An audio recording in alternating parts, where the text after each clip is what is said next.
My discussion leader is on vision, and that is the brain's interpretation of the visual information sent from the eyes. The structure of the eye consists of the sclera, which is the white outer part of the eye that helps maintain its shape and protect it from injury. The iris is the colored part of the eye that controls the pupil size and regulates the amount of light which enters the eye. The pupil is the black opening in the center of the eye that opens and closes to regulate the amount of light that enters into the eye. The cornea is a clear membrane in front of the eye, and the lens is a transparent disc-like structure that is located behind the pupil. The cornea and the lens work together to bend light falling into the eye surface to focus it at the back of the eye. The retina is a light-sensitive surface in the back of the eye. It records electromagnetic energy and converts it to neural impulses for processing in the brain. Rods and cones are also located in the retina. The rods are sensitive to light, and the cones perceive color. The optic nerve is also in the back of the eye. It carries visual information to the brain. We detect visual stimuli through light. Light is a form of electromagnetic energy that is described as wavelengths. The height of a wavelength determines the brightness of the stimulus.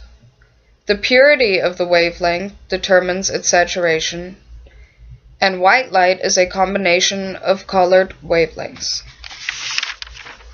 But not only do we perceive color, but we also perceive shape and motion. Shape can be described as a contour or a location at which a sudden change of brightness occurs. Figure-ground relationship is the way we perceive shape. It is the principle in which we organize the perceptual field into stimuli that stand out and those that are left over. An example would be the letters in a textbook. The letters are black and the textbook pages are white. This makes the letters stand out, therefore it is easy for us to read the text. Camouflage, on the other hand, is hard for us to determine, such as a lizard. When a lizard is in the grass, it turns green, therefore making it harder for us to determine its shape. Motion is determined because we have neurons which are specialized to detect motion.